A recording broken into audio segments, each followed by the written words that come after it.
It's the morning after probably a test match that no South African or Kiwi is ever going to forget. A test match that you're probably going to tell your grandkids about one day. It's certainly a historic day. I don't think any of us we thought there could be a blowout of some sorts, but I don't think anybody in the rugby world expected this. The BOKS smashing the All Blacks, biggest ever defeat for them on home soil. And so many things to talk about. So with me again is Gavin Rich and Nick Mallett. Nick, start with you. Just your thoughts on that win. I mean, absolutely wonderful to be a South African on a Sunday morning like this. Okay. My apologies for a croaky voice this morning, but there was lots of shouting at the television yesterday and last night. A few drinks to celebrate what was probably one of the most historic wins in the history of BOK rugby. To play against the best, supposedly the number one team in the world, and play away from home. Having lost the week before.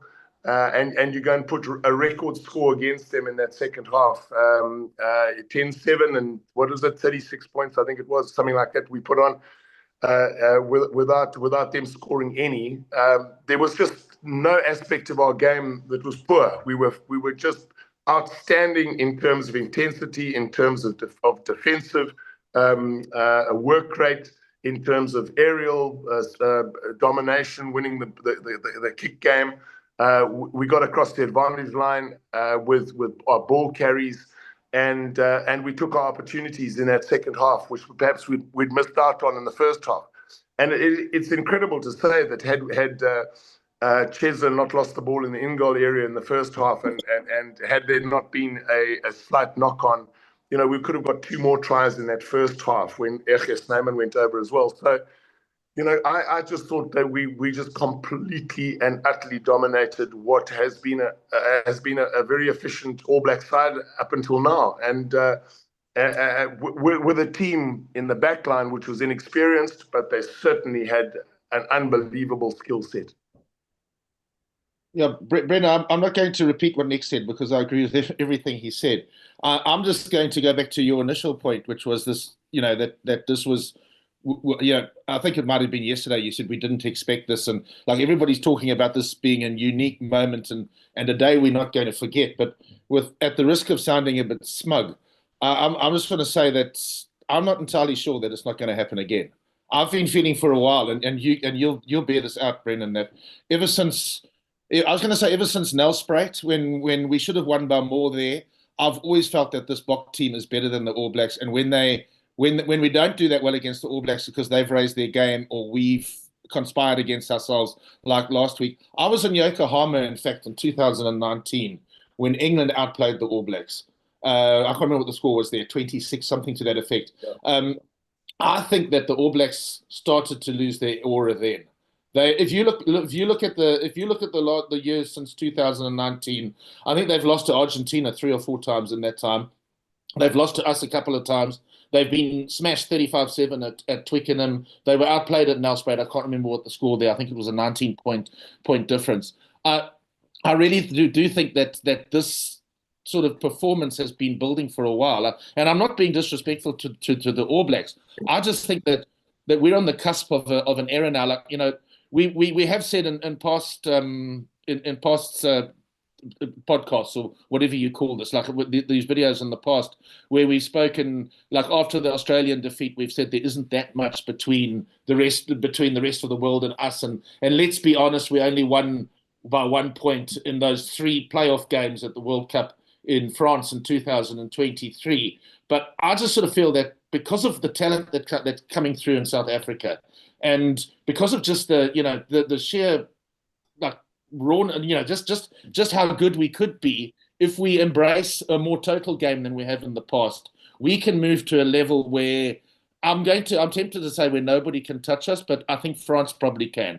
I think that going forward, I mean, I'm making a huge statement here, but I think going forward, France are the biggest threat to South Africa, and not the All Blacks or Ireland or any of the other teams, or even England. I mean, they've got a lot of talent there as well. But I mean, I just think that we've now got to a point. If we allow Tony Ball, and what we saw on Saturday was the balance, because like a lot of people since the game have said to me, was that the best you've ever seen from the Boks?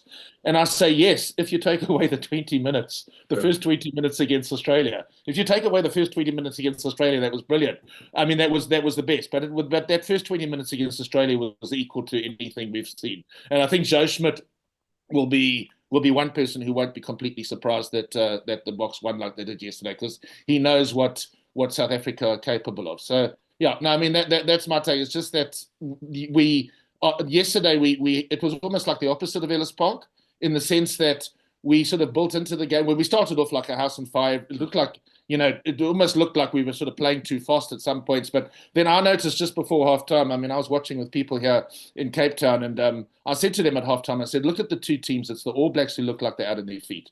They look like they were tired. And I was surprised at some of the New Zealand reports I've read this morning, where they sort of make out that they were bossing the game in the first half. I didn't see that. I saw them scrambling. They scrambled a lot. And the second half, to me, wasn't a surprise. When they started really falling off tackles, to me, that was almost inevitable.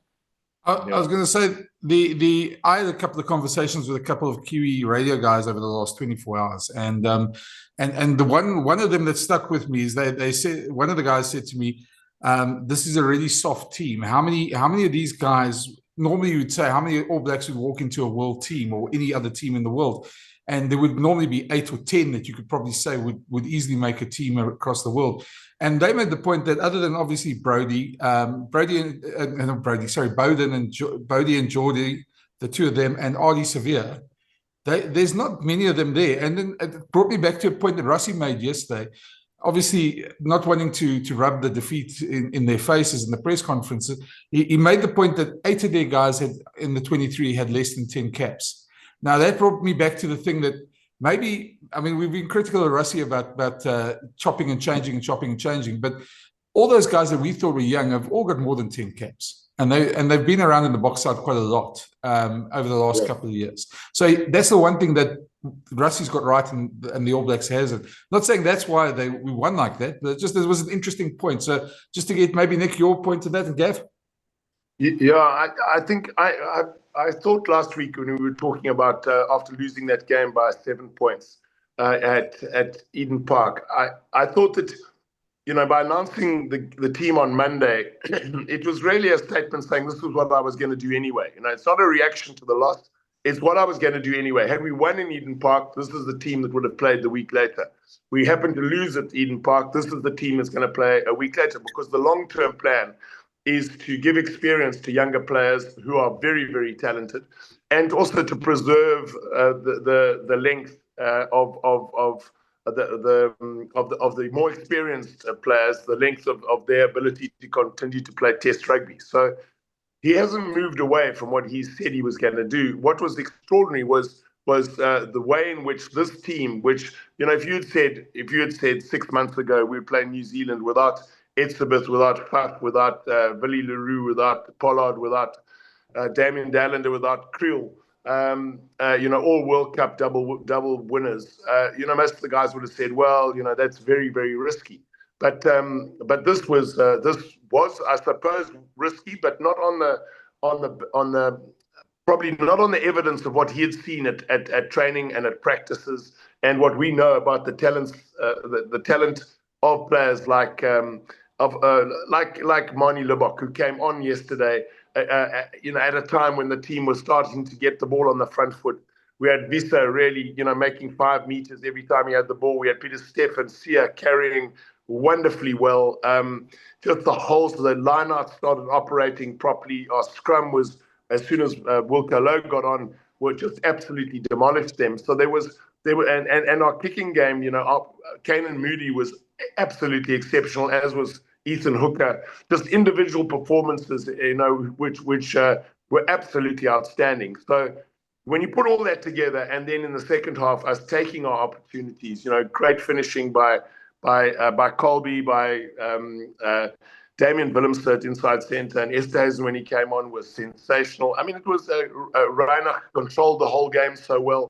There wasn't a single player in the 23 who let that team down. And we were a little bit disrupted with 4 guys going off in the first half.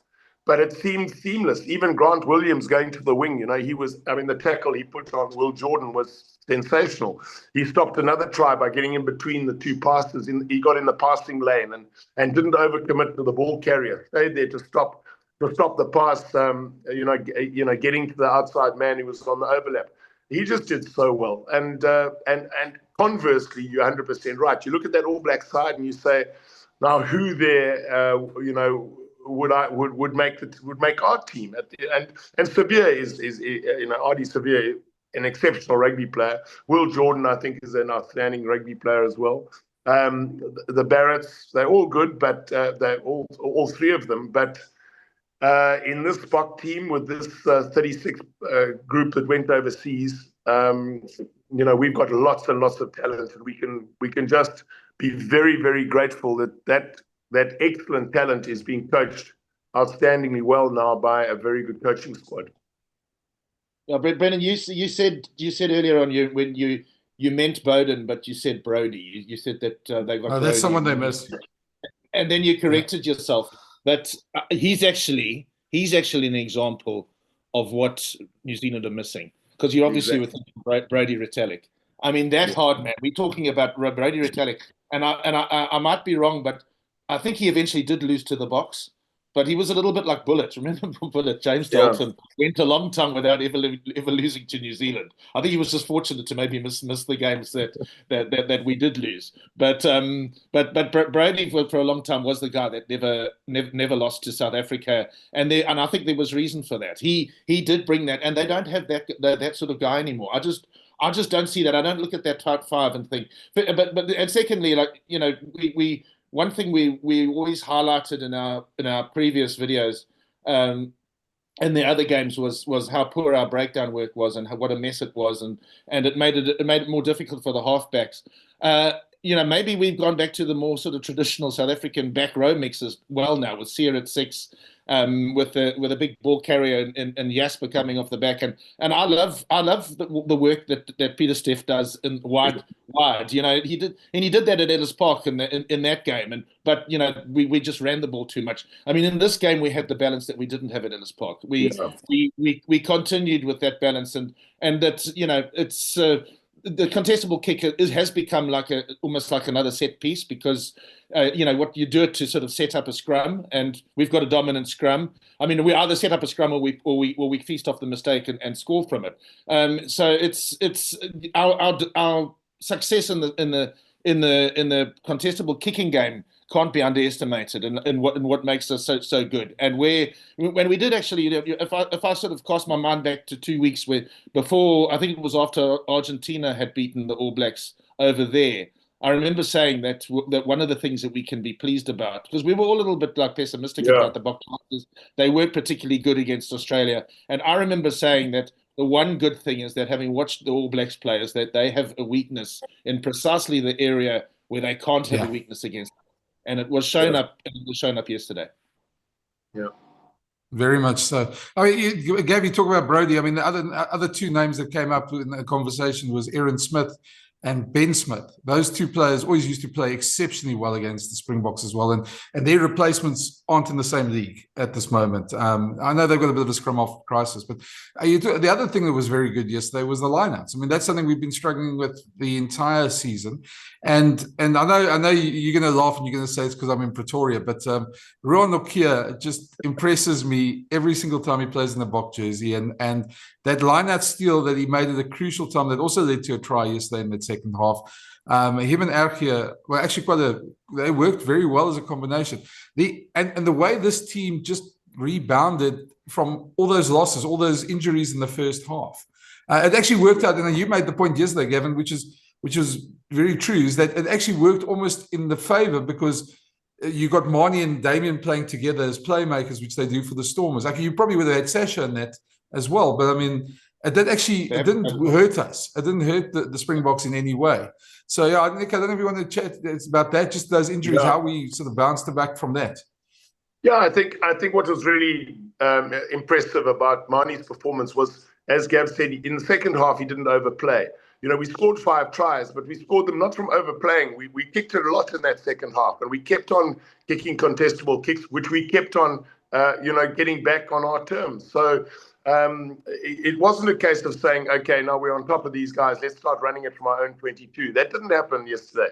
I thought Reinhardt's box kicking, and I thought particularly Sasha and would have done it, and I think Mani did it exceptionally well, was get the balance between, keeping the ball. When you're on the front foot, you've got momentum, you're going down the field, there's a quick ruck ball, of course, that's the time when you can actually start moving it, and we did it very effectively.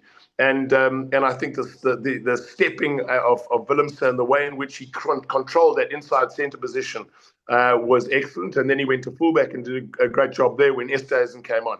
So, that was an area that we've been speaking about a lot, saying it's not either Tony Ball or the 2019 World Cup winning formula, which is the territory kicking and tackling the hell out of the opposition. It's a combination of both and getting those decisions right. And what we did yesterday was we got the decisions right most of the time.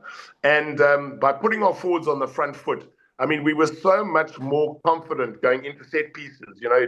We looked as though we knew how we were going to outfox their line-out defense, which was a mirror defense against 4- and 5-man line-outs. And you're 100% right. Nokia not only played well in the general play, but his line-out calling was excellent. And I think that Lotte Jager, who went off, would have continued working really well with Nokia if he'd stayed on the field. But Ergia probably played his best 40, 50 minutes for the Boks for a very long time. I mean, he really scored a lovely try. He was physical in the rucks, and he carried well.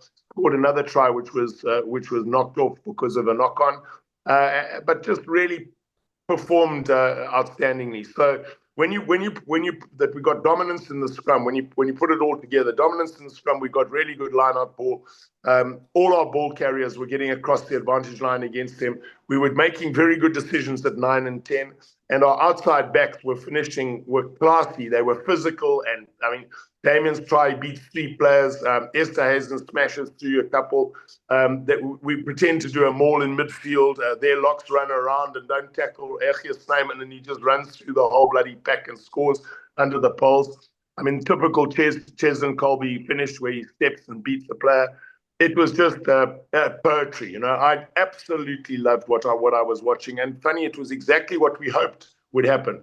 I'm always a little bit more of a realist. I know we have the potential to do it, but to see it actually happen against a team that is as well structured and well organized as the All Blacks, perhaps not quite as talented individually as us, but they're certainly not a poor rugby team.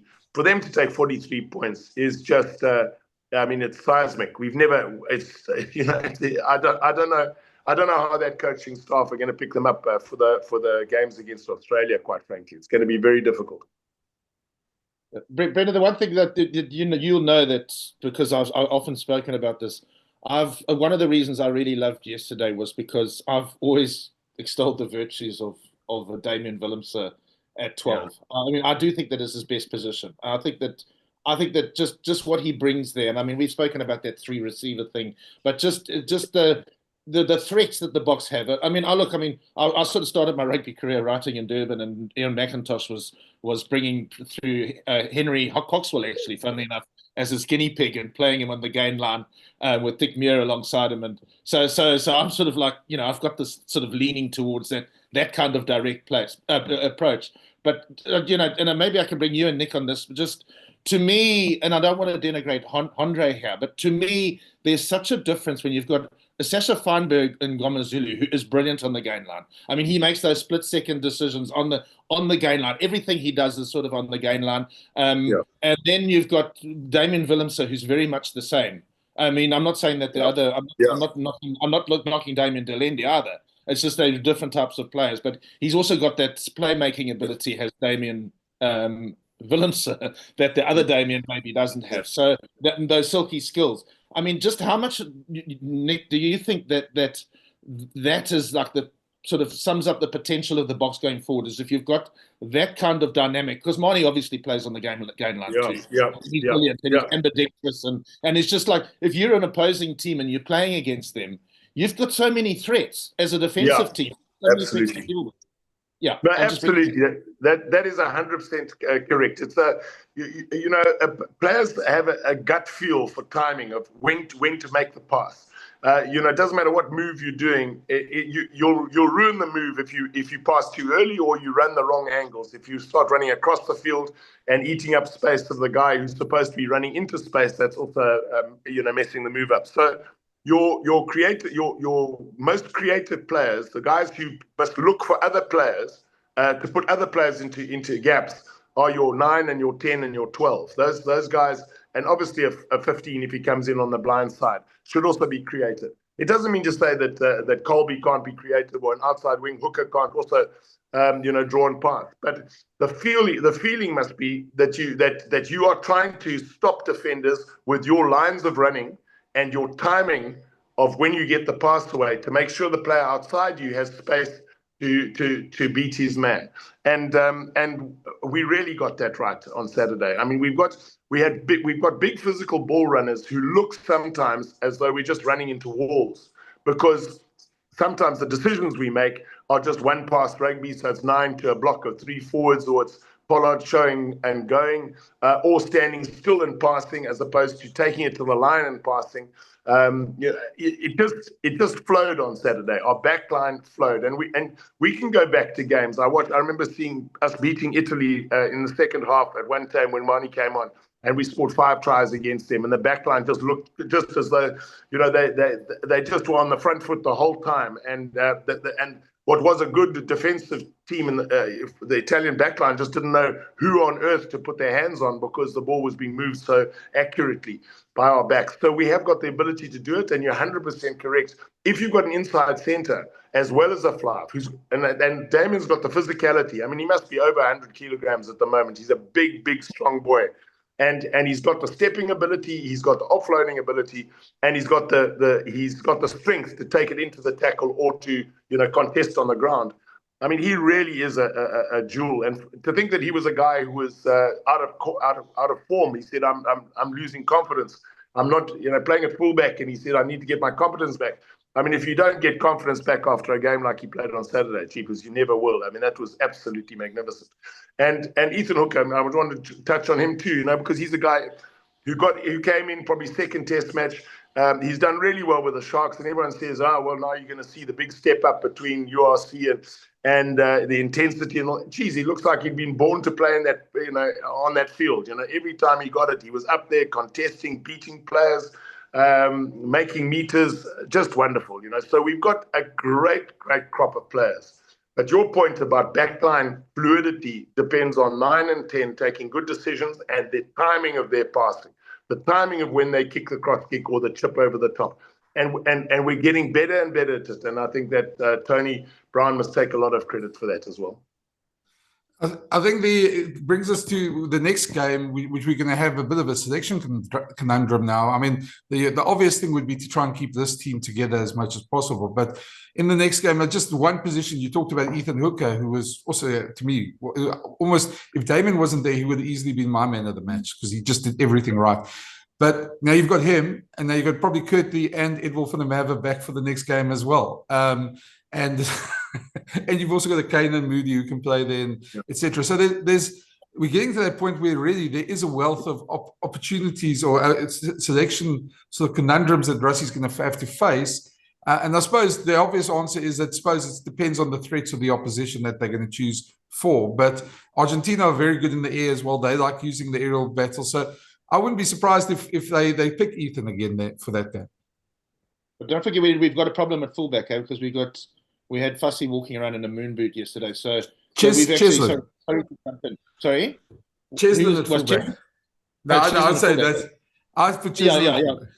Yeah, possibly. But but Fussy's injury sort of throws a bit of a curveball at my thing about wanting Damien Willemson. I wish they weren't both called Damien. Gaza. I want Gaza to carry on at 12. And not to go back to fullback. I watched Currie Cup yesterday, and I don't really rate the Currie Cup as much of a competition. But we don't have that many options at fullback. And the Lions played against Bullant with a URC team, so it was a completely one-sided game. But it's not like I haven't enjoyed watching Q and Horn play before. He's a good player. So I'd love to see him get added to the squad and just given a try at some stage. But otherwise, we do have a bit of a problem at fullback with Fussy injured. And if we decide that going forward, Damien is a 12. Of course, Sasha can also play fullback, but I think we should be like giving him a chance to bed in at fly half as well. So also, on that point, the back three almost now are interchangeable. You have to have all the same skills. You've got to be good in the air. You've got to work incredibly hard. You've got to chase. You've got to stay connected with the other two players in the back three positions. So I don't think it's beyond someone like Rusty to play Canan Moody at fullback as well. He's not to be bothered about his ability under the high ball. He's good defensively. He understands the roles of all three positions. And Hook and Ethan as well. He's got the same. They've all on the winger proved that they're very good under the high ball and also good reading the opposition and how they've got to work on defence. So I think we've got lots of options. I do agree that Damien should perhaps concentrate on inside centre. But remember, we've also got Esterhuizen and we've got Damien Dallender. So we're reaching the stage now, which Rusty was wanting, and it's happening quite quickly, that we have three players who don't own the position, three players who when they get into that number on their back, they perform equally well as anyone else. So that's the big thing, so we're not in a situation where if we lose a Brody Retallick, then the next guy comes in is a completely different type of player. We've got 6 locks, who can. I mean, a guy like Plain, we haven't even spoken about that guy, but we've already got 6 locks who can do a wonderful job. We're building our scrumming stocks, especially at loose head. We're gonna have to, but I'm sure he's onto it. I'm sure he's got number 1, number 2, number 3, or at the moment he's not sure who's number 1 or number 2, but they're both doing a great job in that position, whether it's scrum off, whether it's fly off, whether it's loose head prop. We're trying to develop players in those positions so that when we get to that World Cup, there are no surprises. Boy, if someone gets injured, it's not a panic. Kieran Horn is, when you think he's used up to close on 60 players already this year, Rusty.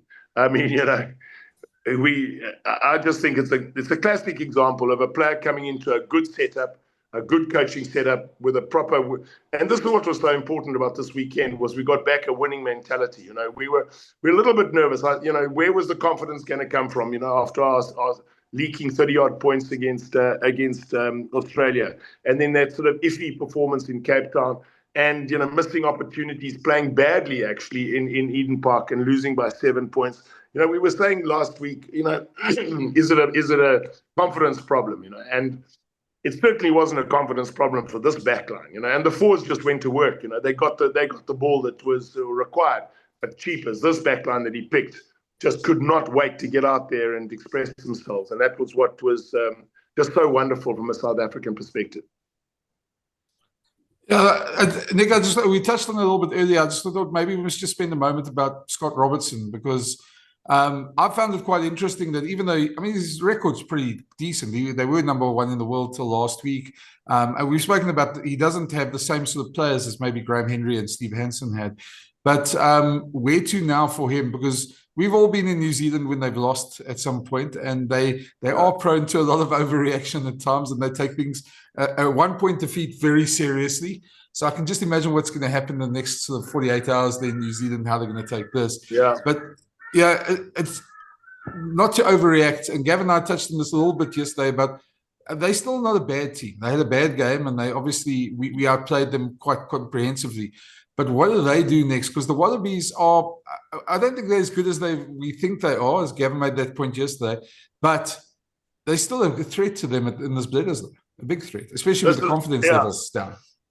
Yeah. I don't know if you can remember back, but I said I thought it might go by the end of the fourth weekend, we'd be sitting with 2 wins each from each of the teams, and I was hoping that would be the case. Because until yesterday, I didn't think there was a side that really put its hand up to say, we're comprehensively better than anyone else. And I think we did that yesterday. But up until that moment, we weren't playing at that level. So we were at the level of an Argentina, Australia, and a New Zealand, and it made for a very exciting competition. So I think that the next two games for Robertson are going to be very important. You know, how he performs against Australia.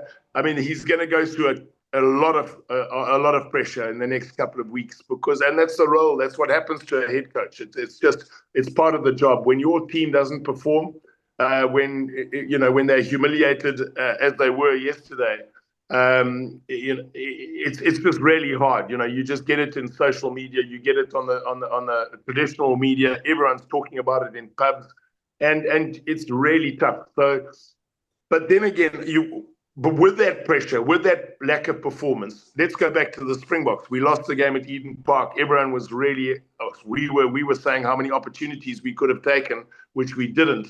And what it brought in the next game was an unbelievable intensity, even by the guys who didn't play, but wanted to, to put the Boks back on the right track, with a good win. So our intensity was so much better than the All Blacks in yesterday's game. The All Blacks they weren't as up for the game as they were for ours at Eden Park. I mean, they were really, they played out of their skins at Eden Park and beat us by 7 points. When we got up for a game and they weren't up for a game, we put 40 on them. So it does say something about what Gavin said earlier, that we've got much more talent. He has to beat Australia twice. I think he's going to be under pressure if he loses one test to Australia. They're going to look at this as a very mediocre performance, and losing to Argentina, losing to South Africa by a record score, and then he loses to Australia. That's not good enough for us in South Africa, and it's certainly not good enough for them in New Zealand. Well, Brendan, you remember? Yeah, I always like to go back to the 90s. Just if you want to talk about New Zealand, no, before that even, Nick. If you want to talk about New Zealand's sort of overreaction, I was in New Zealand. In fact, I went to the game when that try from the end of the world, France beat them in that series. And I remember that Sunday night, or it might have been the Monday night, their sort of the New Zealand equivalent of our carte blanche and the equivalent of the late Derek Watts. They used to have this magazine program, and it was just dominated by. They had the whole thing about what's wrong with New Zealand rugby. They wanted to get rid of Laurie Mains. There was nothing else that was actually sort of being spoken about in New Zealand that weekend or that night. And then a few years later, I was there. In fact, it was actually on the same tour, come to think of it, when Johan Leroux bit Sean Fitzpatrick's ear. And I was working for the independent group then. We had two guys on tour because Mike McGrath, and I told Mike McGrath to go to, I think the Boks were playing a midweek game in Dunedin. And I said to Mike, you go there and I'll stay behind here and I'll cover the court or the disciplinary hearing involving Johan Leroux. And the media, they were outside the hotel. I mean, I felt so sorry for Johan Leroux. I mean, he what he did was indefensible. But I mean, they were treating him as like he'd shot the president of the United States or the Prime Minister of New Zealand. It was just ridiculous. It was like, I remember sitting there and just thinking to myself, I can't believe this is happening. And I come from a country like you guys do, where we can sort of overreact too and like take rugby too seriously. But New Zealand is next level. So yes. Yeah, so it's going to be interesting to see how it plays out there. Gavin, I mean, I go back to my time, 1999, we were into the World Cup and we played in the third and fourth place playoff against New Zealand. And we were both under pressure. We hadn't got to the final.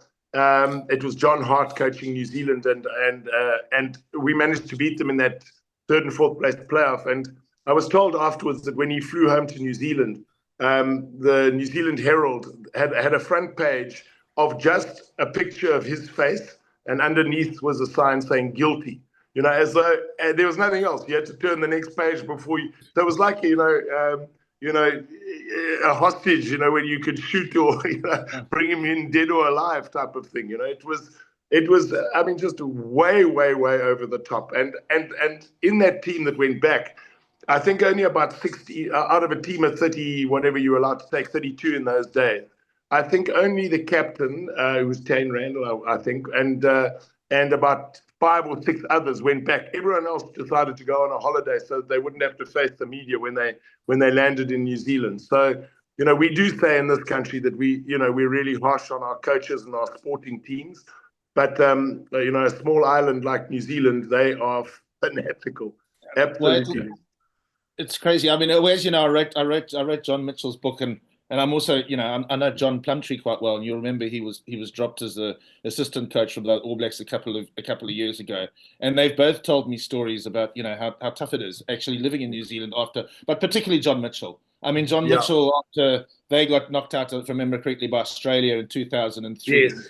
I mean, it was a real problem for him, because he went back there and he arrived at the airport, and it was just like he was public enemy number one. He says it was just horrendous, and he lived. I mean, he went through hell for years. In fact, he was the one New Zealander who celebrated when France, rather luckily, because I think Jonathan Kaplan and what's the English referee? Anyway, they made a mess of that game in Cardiff, where the All Blacks got knocked out by Wales at the following World Cup, and he said that a great weight lifted off his shoulders, because after 4 years he was finally no longer enemy number one. It was now Graham Henry who just lost to. Lost a quarterfinal, I think it was. I mean, it's so you've got to feel sorry for Scott Robertson, what he might go through. Although I do think to some extent they might have been started to get a bit desensitized to it, because they, as I said earlier, I think something might have shifted in that 2019 World Cup semi-final when they got done by England, properly done by England. And since then, they have lost a few times to Argentina, as I say. And Also, Gavin, Ireland went over there and won a series over there as well. So you're right. Their teams have really, they have been beaten by teams that before they used to put away by 40, 50 points. Yeah.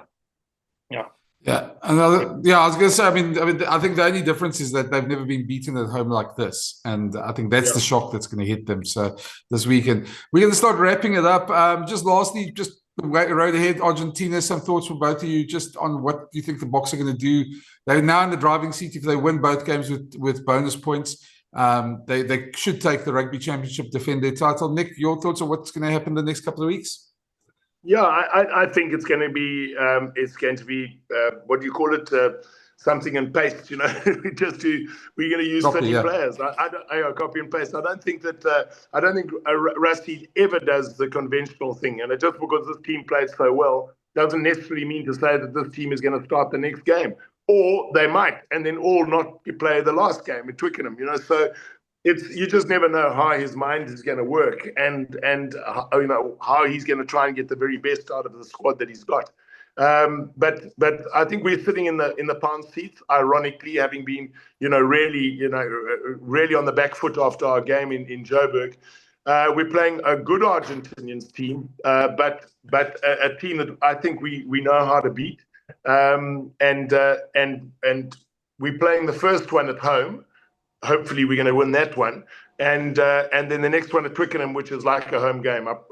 When South Africa plays in London, you get 30,000 South Africans will turn out and support them if they're playing for the final, particularly of the Rugby Championship. So with New Zealand and Australia, squaring off, and us with 2 games against Argentina, historically we should say we're in the pound seat. I know that Argentina have improved. But not if we play like we did on Saturday. They won't be able to live with us at that level. Yeah, Brendan, I would like to see him stick with more or less this team for the next test. I mean, going forward, going into the interview tour, maybe not. But I was talking about Damien Willems earlier and him playing at 12. That was the first time I think he started at 12 for the BOKS. So I think he needs to continue there.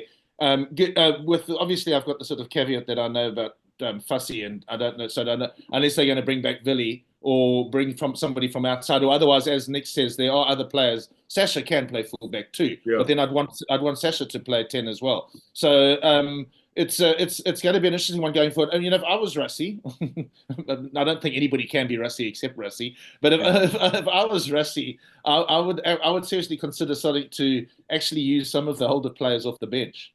And like start with the younger players and use the older players off the bench and use that as an opportunity to see whether they still got it. If you know what I'm saying, make them hungry, make them bench play. Not all of them. I mean, it's just the ones that he may have question marks over, and that can be his way of assessing the way forward. So, but I agree with Nick. I think that Argentina gave away their home ground advantage by agreeing to play it in England. I don't think that. I don't think that. I mean, even though I think that the All Blacks are under huge pressure going into this next game, I don't think that we're going to see the All Blacks win both of those games against Australia, and I don't think that Australia will win both games either. And at the very least, I don't think that they're going to pick up bonus points. It's not really, there are not that many bonus point games at the moment, except for yesterday's and the one in Joburg, if I remember correctly. I don't think there were other bonus points in this competition, try scoring bonus points, because remember, you have to get more than 3. It's not just getting the 4 tries. So I think it's advantage South Africa, because I think they've got better chance of winning with a bonus point in a place like Durban, and actually possibly even more so Twickenham. I think Twickenham is one of their big home grounds. Yeah. Interesting, I saw somebody say yesterday, forget about Ellis Park being South Africa's fortress, because that's nonsense. The fortress is actually Wellington, because we haven't lost there for 3 games now. And Nick, you know as well, because we won in Wellington too. Exactly. And the 1981 team won in Wellington with Kerry Khammer's try. We've actually got a good record in Wellington, so maybe we should play Argentina in Wellington. Listen, Gav, the only thing I'd say about Argentina is that they do play well. They beat the Lions in Dublin, and they drew with England, I think, last year at Twickenham as well. So they do play well up north as well. So we're going to have to play well, and that's the bottom line. But I think for now, just to go back to that Wellington thing. Sorry, because I'm forgetting something. I'm forgetting something when I say Wellington's our happy hunting ground. The most depressed I've ever seen you, Brendan, was after the Bryce Lawrence freak show at that very same stadium in 2011. So we'd have to play at Wellington, but Bryce Lawrence, one of those referees, can't come not anywhere. Referee. Well, there was Gav, there was another story about that with Peter de Villiers afterwards that actually contributed to that as well. But listen, it's a great weekend to be a Springbok rugby fan, and wherever you guys are watching this, hope you're enjoying it, and we're going to be back again for the next test. Nick, Gav, thanks for giving up your Sunday mornings, man. And as you say, I think we're all going to be watching the reaction for the rest of the day. We'll see you guys at the next one. Lovely. Thanks, Brendan. Thanks, Gav. Cheers.